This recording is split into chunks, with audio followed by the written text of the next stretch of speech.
السلام علیکم ورحمۃ اللہ وبرکاتہ۔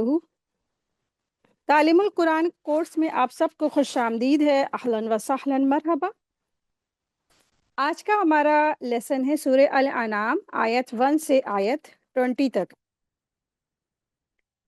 نحمدہ و نصلی علی رسولہ الکریم، اما بعد فاعوذ باللہ من الشیطان الرجیم، بسم اللہ الرحمن الرحیم۔ رب اشرح لی صدری ویسر لی امری واحلل عقدۃ من لسانی یفقہوا قولی، ربی زدنا علما، ربی یسر ولا تؤثر وتمم بالخیر وبک نستعین، آمین یا رب العالمین۔ سورہ انعام آج کا ہمارا لیسن ہے۔ آیت کا تفسیر جاننے سے پہلے ہم لوگ اس کے بارے میں جانیں گے کہ سورہ انعام ہے کیا۔ سورہ انعام دراصل یہ قرآن مجید کی چھٹی سب سے لمبی سورہ ہے۔ یہ سورہ مکی ہے، مکہ مکرمہ میں نازل ہوئی، اور اس میں جو مکہ مکرمہ میں نازل ہوئی، تقریباً اس کی جو 60 آیات ہے وہ مدینہ میں مدنی دور میں نازل ہوئی۔ تو اس میں ٹوٹل 165 آیات ہے اور 20 رکوع ہیں۔ مصحف میں ترتیب کے اعتبار سے یہ چھٹی صورت ہے، 6 نمبر پہ آتی ہے، اور نزولی اعتبار سے یہ 55 نمبر کی صورت ہے۔ دراصل سورہ انعام میں مویشی کا ذکر ہے۔ سورہ میں جو آیت آئی ہے تو 136 میں وَجَعَلُوا اللَّهَ مِمَّا ذَرَأَ مِنَ الْحَرْثِ وَالْأَنْعَامِ نَصِيبًا، تو اس میں اللہ تعالیٰ نے انعام یعنی چوپائے یعنی جانوروں کا ذکر فرمایا، اور جانوروں کے بارے میں اہل مکہ کے کچھ مشرکانہ خیالات اور خود ساختہ جو رسم و رواج تھا ان کو رد فرمایا۔ اسی مناسبت سے اس سورہ کا نام سورہ انعام ہے۔ انعام نام کی جمع ہے، یعنی جانور، مویشی اور چوپائے جانوروں کو کہا جاتا ہے۔ اس سورہ کے 16ویں اور 17ویں رکوع میں کچھ جانوروں کے حلال اور حرام ہونے کا بیان کیا گیا ہے، اور اس سلسلے میں کفار کے وہم اور غلط سوچ کو دور بھی کیا گیا ہے، جو عرب میں ان کے عقیدے جو عام تھے۔ اسی وجہ سے اس سورہ کا نام سورہ انعام ہے۔ اس کی خاص بات یہ ہے کہ اس سورہ میں جب یہ سورت نازل ہوئی تو ایک ہی رات میں نازل ہوئی، اور 70,000 فرشتے اس کو لے کر نازل ہوئے۔ کئی احادیث میں اس سورہ کے نزول کی بہت بڑی شان بیان کی گئی ہے۔ احادیث میں آتا ہے کہ جس رات یہ سورہ نازل ہوئی اس رات زمین سے آسمان تک صرف نور ہی نور پھیلا ہوا تھا۔ تمام فرشتے اللہ تعالیٰ کی حمد اور ثنا میں لگے تھے۔ اللہ کی تسبیح سے زمین اور آسمان گونج رہے تھے، اور ایک عجیب سی روحانی سما تھا۔ اسی دوران 70,000 فرشتے اس سورہ کو لے کر نازل ہوئے۔ وہ اللہ کی تسبیح اور سجدے میں لگے ہوئے تھے۔ فرشتوں کی تسبیح اور سجدوں سے زمین اور آسمان روشن تھے، یہاں تک کہ نبی کریم صلی اللہ علیہ وسلم بھی اللہ کی تسبیح کرتے ہوئے سجدے میں چلے گئے۔ احادیث میں اس سورہ کی بہت سی فضیلتیں بیان ہوئی ہیں۔ سورہ الانعام مکہ میں ایک ہی رات کے اندر ایک ہی دفعہ میں نازل ہوئی، اور تقریباً 70,000 فرشتے لے کر اس کو حاضر ہوئے، اور ساتھ ہی ساتھ وہ کیا کر رہے تھے، خاص بات کہ وہ تسبیح پڑھتے جا رہے تھے۔ تو اسما بنت یزید کہتی ہیں کہ نبی صلی اللہ علیہ وسلم اونٹنی پر سوار تھے اور سورہ الانعام نازل ہو رہی تھی۔ میں نبی صلی اللہ علیہ وسلم کی اونٹنی کی رسی تھامے ہوئے تھی۔ وہی الہی کے بوجھ سے جو اونٹنی اتنی دب گئی کہ ایسا لگتا تھا کہ جیسے اس کی ہڈیاں تک ٹوٹ جائیں گی۔ فرشتے زمین اور آسمان کی فضا کو گھیرے ہوئے تھے۔ سورت اترنے کے بعد نبی صلی اللہ علیہ وسلم تسبیح پڑھنے لگے اور فرمایا، اس سورت کے ساتھ فرشتے افق تک گھرے ہوئے تھے، یعنی کہ آسمان کے کنارے تک گھیرے ہوئے تھے۔ فرشتوں کے سبحان اللہ و بحمدہ سبحان اللہ العظیم کی گونج سے زمین اور آسمان میں ایک عجیب روحانی ترنگ، شور اور سما تھا۔ نبی صلی اللہ علیہ وسلم بھی یہی تسبیح پڑھ رہے تھے۔ آپ صلی اللہ علیہ وسلم نے ارشاد فرمایا، پوری سورہ الانعام ایک ہی بار میں نازل ہوئی، اور 70,000 فرشتوں کی تسبیح اور تحمید کی گونج پورے سب طرف یہ پھیلی ہوئی تھی، اور اسی کے ساتھ یہ سورہ نازل ہوئی۔ اس سورہ کا مرکزی مضمون یعنی مین ٹاپک جو ہے وہ توحید رسالت ہے۔ اس صورت میں دور جاہلیت کے کافروں کی وہم پرستی اور بے بنیادی باتوں کا رد کیا گیا ہے۔ جو بے بنیادی باتیں وہ کہتے تھے نا کہ صائبہ، بحیرہ اور حام اور وسیلہ کے بارے میں، جانوروں کے بارے میں، جو ہم لوگ سورہ مائدہ میں پڑھے تھے، اس کے بارے میں یہاں پہ تذکرہ آیا ہے۔ تو جہاں حلال حرام کے اصول بتا دیے گئے، وہیں پہ 10 بنیادی حرام باتیں بیان ہوئی ہیں اس سورے میں۔ پہلا یہ ہے کہ اللہ تعالیٰ کے ساتھ شرک کرنا، دوسرا ہے والدین سے بدسلوکی کرنا، تیسرا ہے مفلسی کے ڈر سے اولاد یعنی بچوں کو قتل کرنا، چوتھا یہ ہے خفیہ اور ظاہری گناہ کے کام کرنا، پانچواں یہ ہے کسی کو ناحق قتل کرنا، سکس یہ ہے کہ یتیم بچے کا مال کھا جانا، سیونتھ یہ کہ ناپ تول میں کمی کرنا، ایٹھ یہ ہے کہ وعدے کو پورا نہ کرنا، نواں یہ ہے کہ گواہی دینے سے پیچھے ہٹ جانا، دسواں یہ ہے کہ اللہ تعالیٰ کے بتائے ہوئے سیدھے راستے سے ہٹ کر گمراہی کے راستے پر چلنا۔ یہ سب ناجائز باتیں ہیں اور ان سے بچنا ہر ایمان والوں کے لیے ضروری ہے۔ اہل ایمان کو کافروں کے ظلم اور ستم کے مقابلے میں صبر کی تعلیم اور جنت کی خوشخبری دی گئی ہے۔ ساتھ ہی زندگی کے وہ بنیادی اصول بتائے گئے ہیں جو انسان کو صحیح طریقے سے زندگی گزارنے کا سلیقہ سکھاتے ہیں۔ آیت 1 دیکھیں۔ بسم اللہ الرحمن الرحیم۔ اللہ تبارک تعالیٰ ارشاد فرما رہے ہیں، الحمد للہ الذی خلق السماوات والارض وجعل الظلمات والنور ثم الذین کفروا بربہم یعدلون۔ تمام تعریف اللہ ہی کے لیے ہے جس نے آسمانوں اور زمین کو پیدا کیا ہے اور تاریکیوں اور نور کو بنایا۔ پھر بھی کافر لوگ غیر اللہ کو اپنے رب کے برابر قرار دیتے ہیں۔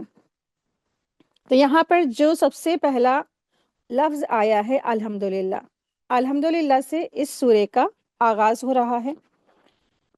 تو یہاں پہ یہ ایک خاص چیز ہے، قرآن مجید میں نا تقریباً ہر 7 پاروں کے بعد کوئی نہ کوئی سورہ ایسی سٹارٹ ہوئی ہے جس میں الحمدللہ کے لفظ سے آغاز ہوا ہے۔ قرآن کا آغاز سورہ فاتحہ میں ہوا الحمدللہ رب العالمین سے، پھر 7ویں پارے میں سورہ انعام کا آغاز ہو رہا ہے الحمدللہ الذی خلق السماوات والارض۔ اس کے بعد 15ویں پارے میں سورہ کہف میں الحمدللہ الذی انزل عبدہ سے سٹارٹ ہوئی، پھر 22ویں پارے میں 2 صورتیں آئی ہیں الحمدللہ کے نام سے، سورہ فاطر اور سورہ سبا۔ تو اس سے معلوم ہوتا ہے کہ قرآن کا آغاز بھی حمد سے ہونا چاہیے، اور مختلف مراحل پر بھی اللہ تعالیٰ کی تعریف کے ساتھ کلام اور جو ہے اللہ تعالیٰ کا حمد اور اللہ تعالیٰ کی تسبیح کر کے سٹارٹ کرنا چاہیے، تاکہ بندہ سمجھ لے کہ عظمت اور تعریف کا حقدار صرف اللہ تبارک تعالیٰ ہے۔ جب بھی قرآن کو سٹارٹ کریں، قرآن کو شروع کریں، تو اللہ تعالیٰ کی حمد، تعریف، تسبیح سے اس کا آغاز کریں، ٹھیک ہے۔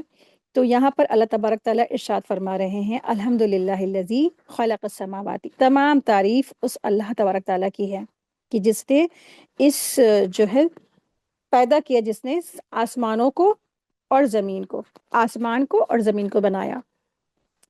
تو یہاں پر جو لفظ آیا ہے وجعل الظلمات والنور، اور اس نے بنائے ظلمات اور نور یعنی اندھیرے اور اجالے۔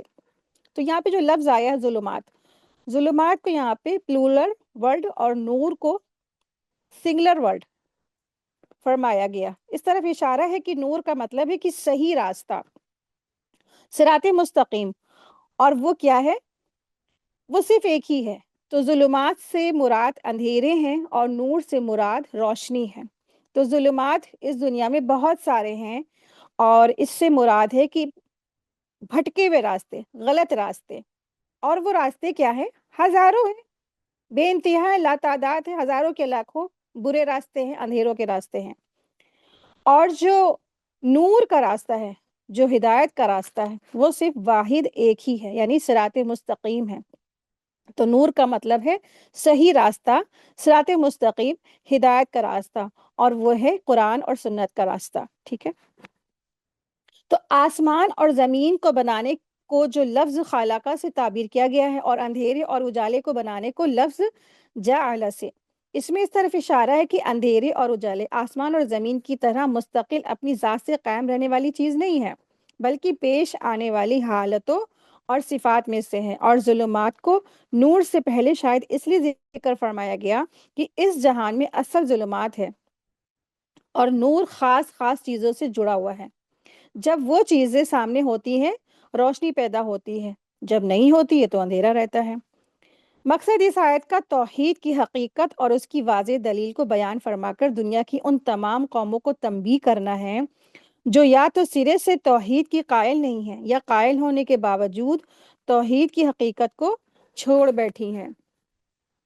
تو آیت 1 سے آیت 3 تک کی اللہ تبارک تعالیٰ کی صفات باری بیان کی گئی ہے کہ اللہ تبارک تعالیٰ کی صفات، اللہ تعالیٰ کی عظمت، اللہ تعالیٰ کی کبریائی کو بیان کیا گیا ہے۔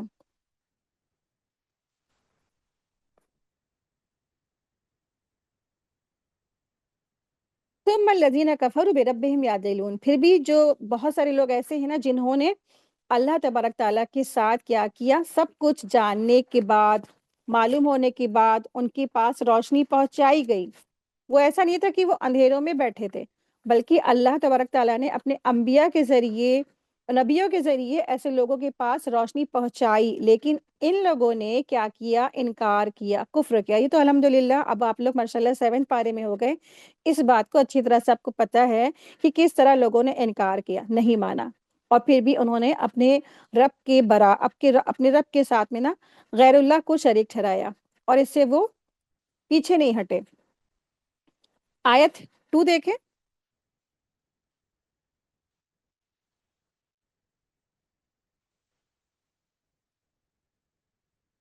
اللہ تبارک تعالیٰ ارشاد فرما رہے ہیں، وہ ایسا ہے جس نے تم کو مٹی سے بنایا، پھر ایک وقت معین کیا، اور معین وقت خاص اللہ ہی کے نزدیک ہے، پھر بھی تم شک کرتے ہو۔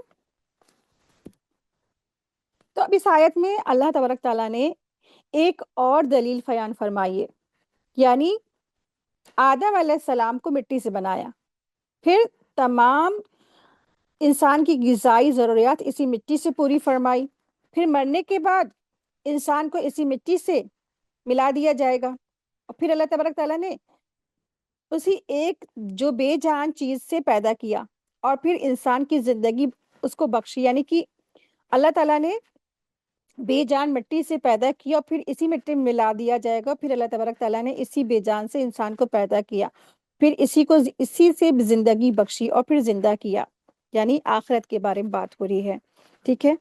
تو اللہ تبارک تعالیٰ نے اسی مٹی سے انسان کو پیدا فرمایا، ملایا، بنایا، پھر اسی میں ملا دیا، پھر پیدا کیا جائے گا، یعنی آخرت۔ تو پھر کیا تم اس بات کو سمجھ نہیں تمہیں آ رہی؟ یعنی کہ اہل مکہ سے خطاب ہے نا۔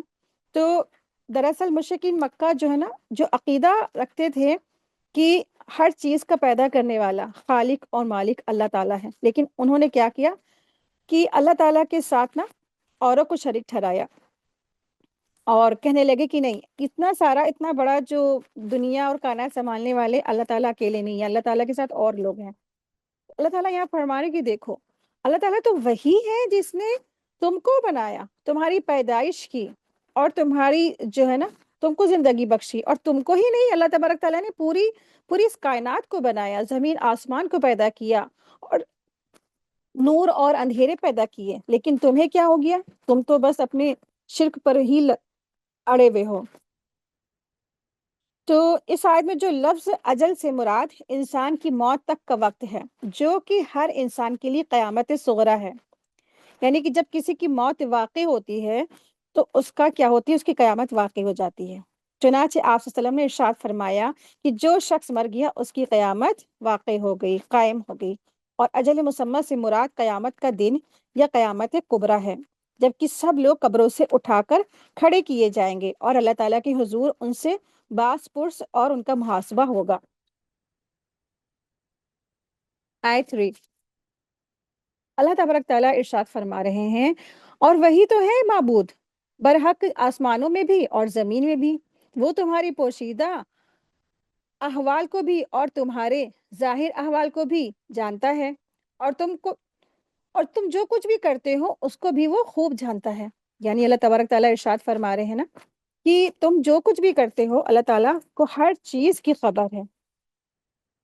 تو انسان کے اوپر نا آسمان اور اس کے نیچے جو زمین ہے، ان کے درمیان چاند، سورج، ستارے اور ہوائیں، اور جو کچھ بھی انسان کو نظر آتا ہے نا، ان سب کا انتظام اللہ تبارک تعالیٰ نے فرمایا ہے انسانوں کے لیے، اور پھر وہ تمہارے ظاہر اور باطن، یعنی کہ انسانوں کے دلوں میں جو چھپے ہوئے راز ہیں، سینوں کے جو راز ہیں، وہاں تک کہ اللہ تعالیٰ اس کو بھی جانتے ہیں.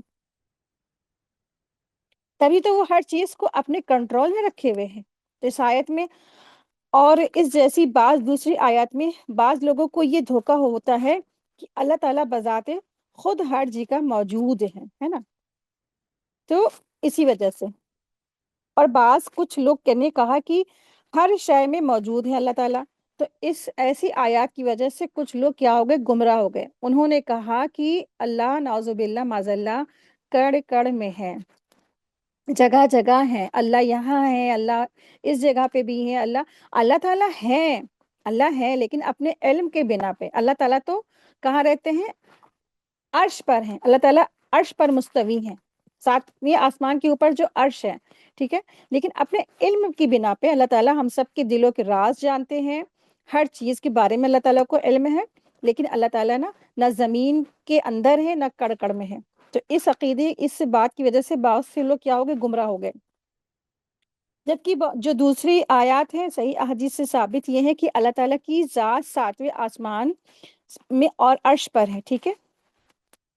رہی اللہ تعالیٰ کی زمین اور آسمان میں اور ہر جگہ اس کی موجودگی، تو وہ اس کے علم اور اس کی قدرت کے لحاظ سے ہے، اور ان صفات میں کمال کی وجہ سے ہے. اس کی قدرت اور اس کے علم کا یہ حال ہے کہ وہ عرش پر ہوتے ہوئے بھی بالکل ذرہ ذرہ چیزوں کو دیکھ لیتے ہیں، اور ہر چیز اللہ تعالیٰ کی نگرانی میں ہے. ہر پکارنے والے کی پکار اللہ تعالیٰ سنتے ہیں، سوائے چند گمراہ فرقوں اور جو گمراہ جو لوگ ہیں ان کے.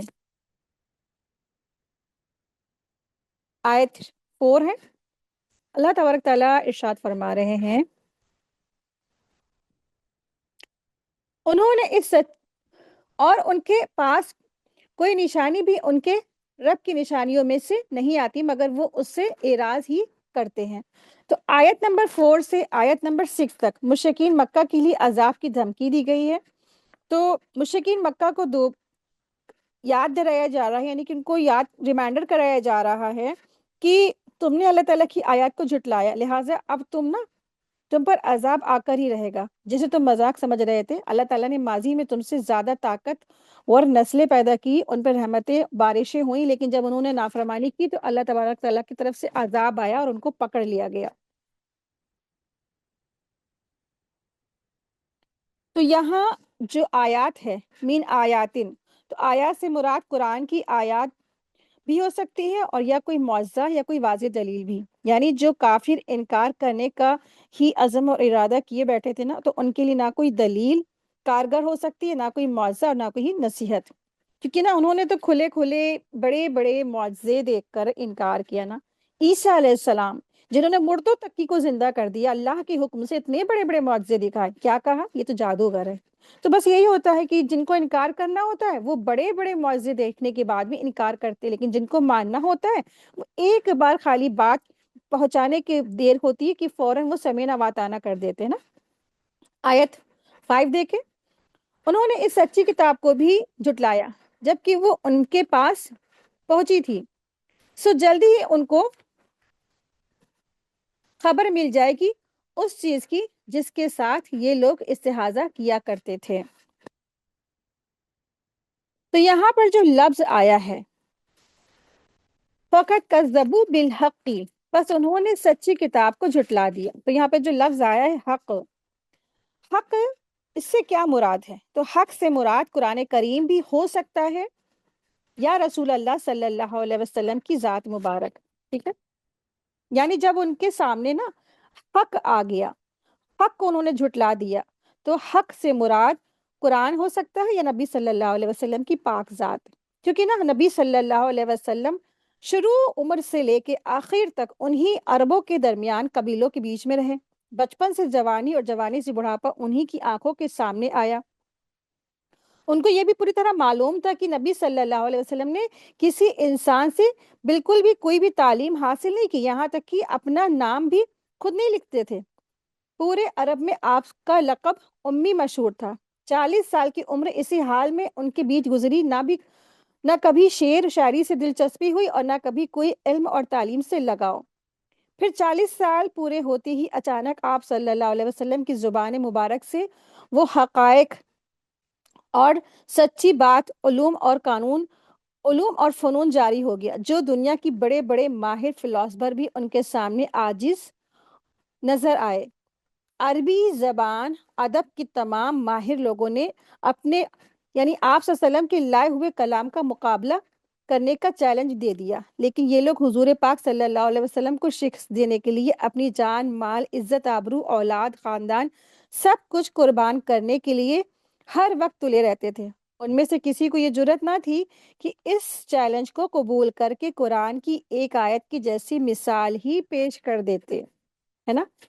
کیونکہ نا انہوں نے رسول اللہ صلی اللہ علیہ وسلم کو یہی کہا کہ یہ نعوذ باللہ جھوٹے ہیں، قرآن کو جھوٹا کہا، لیکن جب ان کو چیلنج دیا گیا کہ جاؤ ٹھیک ہے، تم ایسے آپ صلی اللہ علیہ وسلم پہ جو آیت نزول ہو رہی ہے تو جاؤ تم بھی ایسی ایک 10 آیتیں لے آؤ، 10 نہیں ہے تو چلو ایک آیت لے آؤ، لیکن وہ سارے کے سارے نا بڑے سے بڑے ان کے وقت کے فلاسفر، سائنٹسٹ، شاعر، میڈیکل ڈاکٹر، سارے کے سارے سب کوئی فیل ہو گئے، سب کوئی فیل ہو گئے۔ ان کو اتنا بڑا چیلنج دیا گیا کہ تم اکیلے نہیں کر سکتے، تمہارے ساتھ جو بھی تم سب مل کے ساتھ کر سکتے ہو تو کرو، جاؤ اس کا چیلنج پورا کرو، جنات کی بھی مدد لے لو، جادوگروں کی بھی مدد لے لو، جس کی چاہے اس کی مدد لے لو، بس تم اس کے جیسا اگر تم کہتے ہو نا یہ قرآن آپ صلی اللہ علیہ وسلم نے گڑا ہے نعوذ باللہ، جاؤ تو پھر تم ہے نا اس کی جیسی ایک آیت بھی لکھ لاؤ، لیکن تم لا نہیں سکتے۔ اللہ تعالیٰ فرماتے ہیں کہ تم لا نہیں سکتے، یہ تم سے ہو نہیں سکتا، کیونکہ یہ قرآن اللہ تبارک تعالیٰ کی طرف سے نازل شدہ ہے۔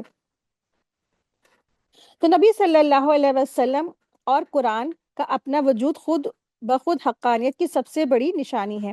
اس کے علاوہ نبی صلی اللہ علیہ وسلم کے ہاتھوں ہزار معجزے اور کھلی کھلی نشانیاں ایسے ظاہر ہوئی جن کا انکار کوئی عقل مند اور انصاف پسند ہی انسان نہیں کر سکتا، مگر ان لوگوں نے ان ساری نشانیوں کو پوری طرح جھٹلا دیا۔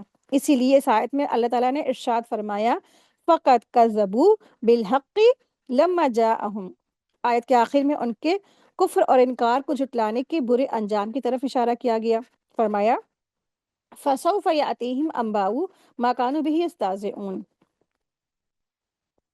یعنی آج تو یہ جو انجام سے غافل لوگ رسول اللہ صلی اللہ علیہ وسلم کے معجزے اور آپ کی لائی ہوئی ہدایتوں اور قیامت اور آخرت کا سب کا مذاق اڑاتے ہیں نا، لیکن بہت جلد وہ وقت آنے والا ہے جب یہ سارے کے سارے سچ اور حقیقتیں ان کی آنکھوں کے سامنے آ جائیں گی، قیامت قائم ہوگی، ایمان اور عمل کا حساب دینا ہوگا اور ہر شخص کو اپنے کیے کی جزا سزا مل جائے گی، مگر اس وقت ان کا یقین کرنا، اقرار کرنا ان کے کچھ کام نہیں آئے گا، کیونکہ وہ عمل کا دن نہیں ہوگا، وہ بدلے کا دن ہوگا۔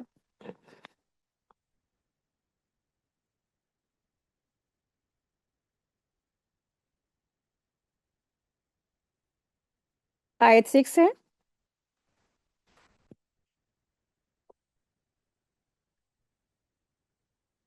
کیا انہوں نے دیکھا نہیں کہ ہم ان سے پہلے کتنی جماعتوں کو ہلاک کر چکے ہیں، جن کو ہم نے دنیا میں ایسی قوتیں دی کہ تم کو وہ قوتیں نہیں دی، اور ہم نے ان پر خوب بارشیں برسائیں، اور ہم نے ان کے نیچے سے نہریں جاری کر دی، پھر ہم نے ان کے گناہوں کے سبب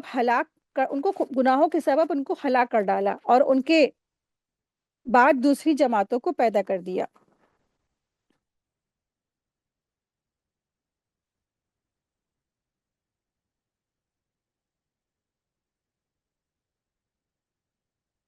اللہ تبارک تعالیٰ ارشاد فرما رہے ہیں کہ الم یرکم اہلکنا، کیا تم نے ان لوگوں کو نہیں دیکھا کہ تم سے پہلے کتنی جماعتوں کو اللہ تعالیٰ نے ہلاک کر دیا۔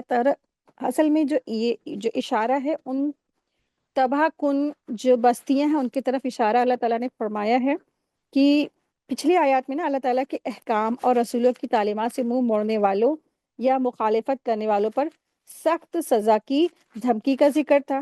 اب ان آیات میں انہی انکار کرنے والوں کے اور ان کے آس پاس کے جو حالات ہیں اور پہلے زمانے کے ہسٹوریکل واقعات کی طرف اشارہ کیا گیا ہے، تاکہ ان کو عبرت نصیحت حاصل ہو سکے اور ان کو موقع ملے۔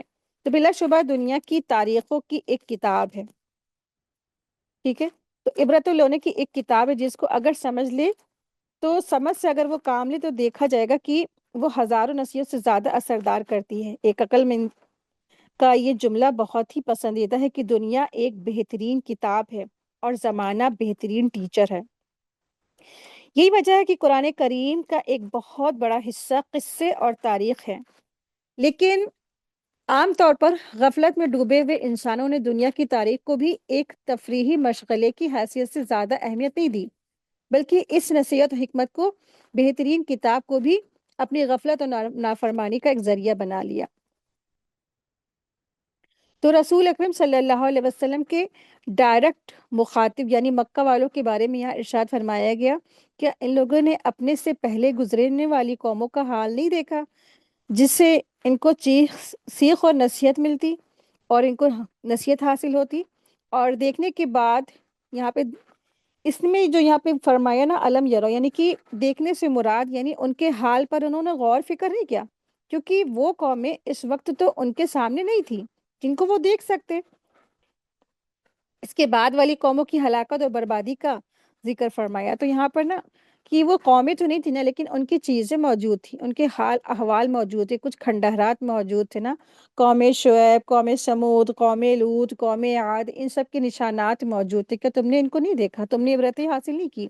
کم اہلکنا من قبلہم من قرن، یعنی ہم نے ان سے پہلے کتنے قرنوں کو ہلاک کر ڈالا۔ تو لفظ قرن جو یہاں آیا ہے تو اس جماعت کو بھی کہا جاتا ہے جو ایک وقت اور ایک زمانے میں اکٹھی موجود ہو، اور زمانے کے ایک لمبے حصے کو بھی جس کے بارے میں 10 سال سے لے کے 100 سال تک کی مختلف اقوال ہیں، مگر کچھ واقعات اور حدیثوں کی روایت سے تائید اس کی ہوتی ہے کہ لفظ قرن 100 سال کے لیے بولا جاتا ہے۔ یہ چیز آپ لوگ نوٹ کر لیجئے گا کہ جو لفظ قرن ہے نا یہاں پہ، تو یہ 100 سال کے لیے بولا جاتا ہے۔ حدیث میں اس کی بارے میں بات پتہ چلتی ہے کہ نبی صلی اللہ علیہ وسلم نے عبداللہ بن بشر مازنی کو فرمایا کہ تم ایک قرن زندہ رہو گے، اور وہ پورے 100 سال زندہ رہے۔ اور نبی صلی اللہ علیہ وسلم نے ایک بچے کو بھی دعا دی کہ تم قرن بھر زندہ رہو، تو وہ پورے 100 سال زندہ رہا۔ اور علماء کی اکثریت اس حدیث کو کہتی ہے کہ خیر القرونی کرنی ثم الذین یلونہم ثم الذین یلونہم، یعنی یہی مطلب بیان کیا گیا ہے کہ ہر قرن کو 100 سال مانا گیا ہے۔ تو اس آیت میں پہلی گزری قوموں کے بارے میں اول یہ بتایا گیا ہے کہ ان کو اللہ تعالیٰ نے زمین میں وہ وسعت اور قوت اور زندگی گزارنے کے سامان مہیا فرمائے تھے جو بعد کے لوگوں کو نصیب بھی نہیں ہوئے، لیکن جب انہوں نے رسولوں کو جھٹلایا اور اللہ تعالیٰ کے احکامات نہیں مانے تو یہ سارا مقام اور مرتبہ، مال اور دولت اللہ تعالیٰ کے غضب کے سامنے سب بیکار ثابت ہوئی۔ اللہ تعالیٰ نے ایک عذاب کا جھٹکا دیا، سب ان کا نیز نابود ہو گیا، سب کے سب برباد ہو گئے۔ تو آج کے مخاطب جو مکہ والے ہیں نا، جن کو عاد اور سمود جیسے قومی بستیاں، طاقت والی جو فرعون جو بستیاں ہیں، قوم لوط کی جو بستیاں، ان سب کو یہ کیوں نہیں دیکھتے؟ اگر تمہیں آج طاقت و قوت حاصل ہے نا، تو تم کو ان قوموں کی طرف دیکھنا چاہیے، ان کا حال کیا ہوا۔ جو بہت سی قومیں تھی نا، جو شام یا یمن یا ملکوں والی جیسے خوشحالی والی جو قومیں ہیں، وہ سب ایسی ہیں، اور ان کو بھی اللہ تعالیٰ نے ان کے جو نافرمانی کی وجہ سے ان کو ختم کر ڈالا۔ بہت سی قومیں ایسی گزر چکی ہیں جن کو اللہ تعالیٰ نے ختم کر دیا۔ تو اہل مکہ کو اپنے ہوش کے ناخن لینے چاہیے اور اپنی اصلاح کرنی چاہیے۔ تو دراصل اس میں اشارہ ہم لوگوں کے لیے ہے کہ نا ہم کو بھی اپنی جو گزری ہوئی واقعات ہیں جو اللہ نے اس میں آیات میں بتائے ہیں، قوم سمود، قوم عاد، قوم لوط، ہمیں بھی ان سب سے عبرت لینی چاہیے، اور ہمیں یکسویت کے ساتھ اللہ تعالیٰ کے احکامات کی پابندی کرنی چاہیے، ہے نا۔ اللہ تعالیٰ ارشاد فرما رہے ہیں وَأَنشَأْنَا مِن بَعْدِهِمْ قَرْنًا آخَرِينَ، یعنی اللہ سبحانہ تعالیٰ کی کامل قدرت کا صرف یہی تعارف نہیں تھا کہ بڑی بڑی دبدبے والی شان و شوکت اور حکومت اور سلطنت والی مالک اور ڈل ڈول والی طاقتی جو قومیں ہیں ان کو آگ جھپکتے میں ہلاک برباد کر دیا جائے، بلکہ ان کو ہلاک کرتے ہی ان کی جگہ دوسری قوموں کو پیدا کر کے ایسی طرح بسا دیا گیا کہ دیکھنے والوں کو یہ محسوس نہ ہوا کہ یہاں کوئی انسان کم ہوا بھی ہے نا۔ تو بس لوگ نافرمانی والے جو لوگ ہوتے ہیں نا، بس وہ ہٹا دیے جاتے ہیں، ان کی جگہ اللہ تعالیٰ کسی نہ کسی اور کو فرما بردار قوم کو لے ہی آتا ہے۔ تو اس سے پتہ چلتا ہے کہ انسان کو اللہ تعالیٰ کی اطاعت کے ساتھ زندگی گزارنی چاہیے۔ جو نافرمان لوگ ہوتے ہیں، جو اللہ تعالیٰ کی عبادت سے منہ موڑتے ہیں، جو فائدے مند نہیں ہوتے ہیں، اللہ تعالیٰ ان کو فوراً ہٹا دیتا ہے، فوراً ختم کر دیتا ہے، نیست نابود کر دیتا ہے۔ آیت 7 ہے، اللہ تعالیٰ ارشاد فرما رہے ہیں، اگر ہم کاغذ پر لکھا ہوا کوئی نوشتہ آپ پر نازل فرمائے، پھر اس کو یہ لوگ اپنے ہاتھوں سے چھو بھی لیتے، تب بھی یہ کافر لوگ یہی کہتے کہ یہ کچھ نہیں مگر صرف سری جادو ہے۔ تو آیت نمبر 7 سے آیت نمبر 11 تک نبی صلی اللہ علیہ وسلم کی دل جوئی کی گئی ہے۔ قرآن مجید میں مشرکین مکہ کے سامنے ایک صاف کتاب جو اس صورت میں نازل ہوئی، تو وہ اس عمل کو جادوگر قرار دے کر ایمان نہیں لائے تھے۔ ان کا مطالبہ یہ تھا کہ اللہ تعالیٰ کسی فرشتے کو رسول بنا کر بھیجتے۔ اگر فرشتے کو بھی رسول بناتے تو پھر انسانی صورت میں ہی بھیجا جاتا نا، وہ انسانوں کے لیے ایک عملی نمونہ بن سکتا ہے۔ تو نبی صلی اللہ علیہ وسلم کو تسلی دی گئی کہ آپ صلی اللہ علیہ وسلم، آپ سے پہلے بھی رسولوں کا مذاق اڑایا گیا ہے، پھر مذاق اڑانے والوں کو اسی عذاب نے گھیر لیا جس طرح انہوں نے مذاق کیا اپنے پیغمبروں کا۔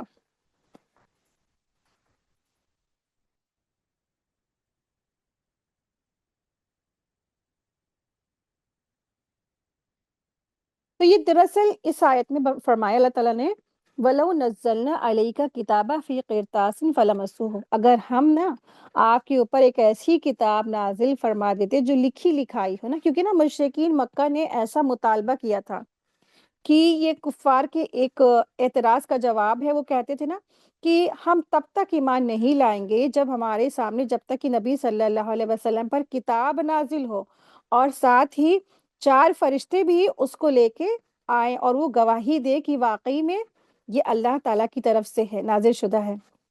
اور اللہ تعالیٰ نے اس کا جواب یہ دیا کہ کافر اس قدر ہٹ دھرم ہے کہ اگر ہم ان کا مطالبہ پورا بھی کر دیں تو وہ کتاب چھو بھی لے، مگر تب بھی نا محض وہ یہی کہیں گے کہ ہمارے اوپر نظر بندی کر دی گئی، ہمارے پر جادو کر دیا گیا۔ وہ کتاب دیکھنے کے بعد، چھو لینے کے بعد تب بھی وہ ایمان نہیں لائیں گے، وہ یہی کہیں گے کہ یہ تو صرف اور صرف کھلا ہوا جادو ہے، ہمارے پاس نا جادو کر دیا گیا ہے، ہمارے پر نظر بندی کر دی گئی ہے۔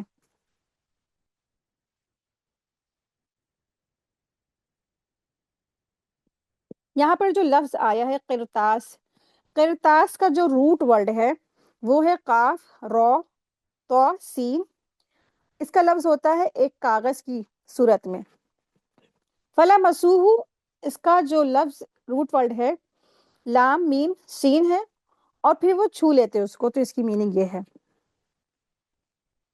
یعنی کفار کا مطالبہ یہ تھا نا کہ اگر ہم کوئی فرشتہ ہمارے جو ہے نا طرف جو کتاب آئی ہے وہ لے کر کوئی فرشتہ آتا تو ہم ضرور ایمان لے آتے۔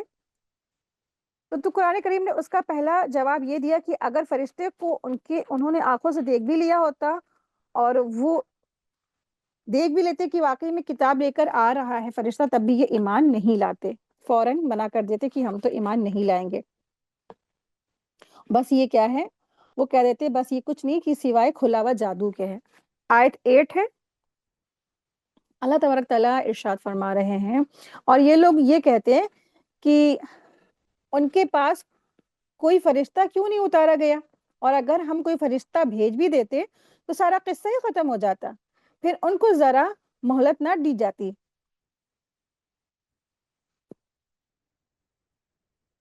تو یہ کفار کے دوسرے اعتراض کا جواب ہے، محمد صلی اللہ علیہ وسلم پر فرشتہ اپنی اصلی شکل میں کیوں نہیں بھیجا گیا، کیوں نہیں آیا جس سے ہم دیکھ سکتے اور ہمیں یقین آ جاتا۔ اور پیغمبر جو یہ کہتے ہیں نا، رسول صلی اللہ علیہ وسلم جو یہ کہتے ہیں نا مجھ پر فرشتہ نازل ہوتا ہے، وہی لے کر آتا ہے، وہ سچ کہتا ہے۔ تو اس اعتراض کے جواب میں اللہ تعالیٰ نے فرمایا اگر فرشتہ اپنی اصلی شکل میں آتا یا یہ دہشت کے مارے فوراً مر ہی جاتے اور انہیں ایمان لانے یا انکار کرنے کی مہلت ہی نہیں ملتی۔ فرشتے کو اصلی شکل میں دیکھنا یہ انبیاء ہی ہو سکتے ہیں، یعنی کہ فرشتوں کو اپنی اصلی صورت میں دیکھنا، یہ فرشتے اللہ تعالیٰ نے یہ جو دی ہے کوالٹیز، یہ صرف اور صرف انبیاء کے پاس میں ہے، کسی انسان کے پاس نہیں۔ چنانچہ آپ صلی اللہ علیہ وسلم نے جبریل علیہ السلام جو فرشتے تھے نا، ان کو اصلی جو شکل میں 2 بار دیکھا تھا۔ آپ صلی اللہ علیہ وسلم نے بتایا کہ اس کے 600 پر تھے، اور اسی کی جسامت سے تمام افق بھر گیا تھا، یعنی کہ پروں کی وجہ سے تمام آسمان کا کنارہ تک بھر گیا تھا، اتنے بڑے جبریل علیہ السلام تھے۔ کسی دوسرے نبی کا جبریل فرشتے کو اپنی اصل شکل میں دیکھنا احادیث سے ثابت میں نہیں، تو احادیث سے پتہ چلتے بات معلوم ہوتی ہے نبی صلی اللہ علیہ وسلم نے جبریل امین کو 2 بار دیکھا، ان کی اپنی اصل حالت میں۔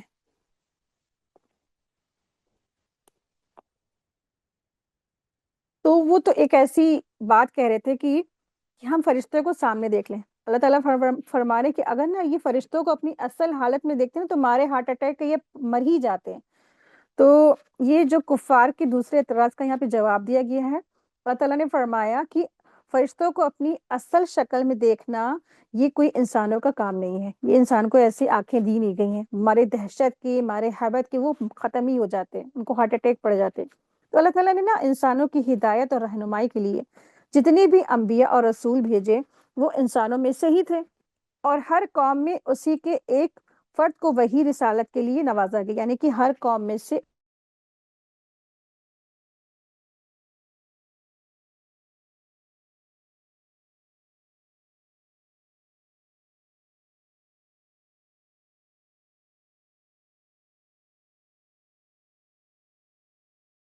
تو ایک تو وہ انسانی زبان میں گفتگو کر ہی نہیں پاتا، بات چیت کر ہی نہیں پاتا، دوسرا یہ کہ وہ انسانی جذبات سے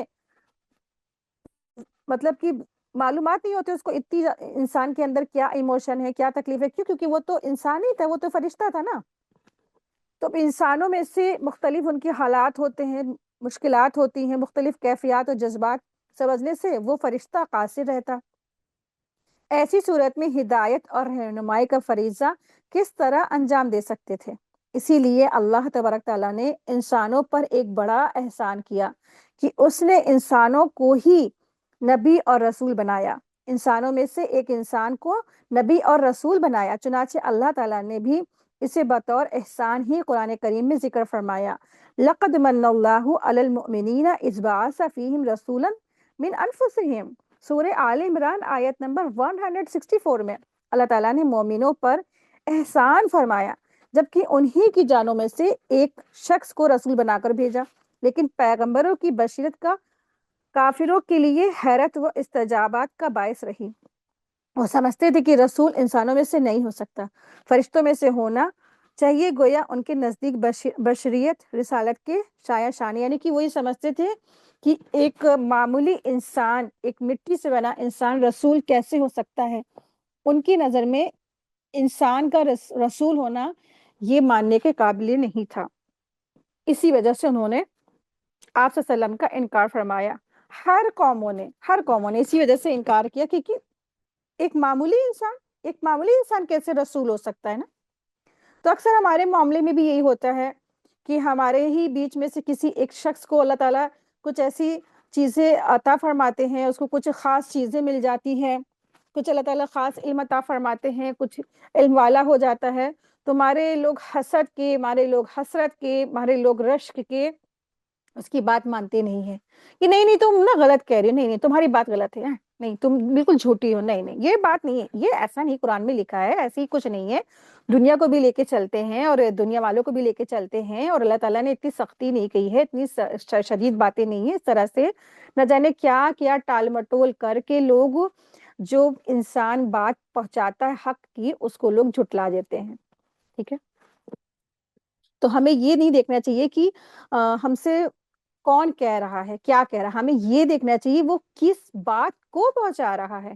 وہ قرآن کی بات اگر پہنچا رہا ہے، اگر اللہ تعالیٰ نے ایسا فرمایا ہے قرآن میں یا رسول اللہ صلی اللہ علیہ وسلم نے احادیث میں ایسا فرمایا ہے، تو ہمیں فوراً اس بات کو مان لینا چاہیے، چاہے وہ بھلے ہمارے نفس کے خلاف کتنی ہی بات غیر گزری ہو، ہمیں اس اپنی نفس کو دبا کے اللہ کے احکامات کو فوراً مان لینا چاہیے، فوراً ہمارے جو ہے نا اس کے اندر ہمیں سمینا واتانہ کرنا چاہیے۔ آیت 9 ہے، اللہ تبارک تعالیٰ ارشاد فرما رہے ہیں، اور اگر ہم اس کو فرشتہ تجویز کرتے تو ہم اس کو آدمی ہی بناتے، اور ہمارے اس فعل سے پھر ان پر وہی اشغال ہوتا جو اب اس اشغال کر رہے ہیں۔ تو دراصل فرشتہ نازل کرنے کی دوسری صورت یہ تھی کہ وہ انسانی شکل میں آتا، جیسے کہ جبریل علیہ السلام آپ صلی اللہ علیہ وسلم کے پاس دہیہ قلبی کی شکل میں بھی کبھی کبھار آتے تھے، یا جیسے ابراہیم علیہ السلام کے پاس یا لوط علیہ السلام کے پاس یا داؤد علیہ السلام کے پاس جو فرشتے آئے نا انسانی شکل میں آتے تھے۔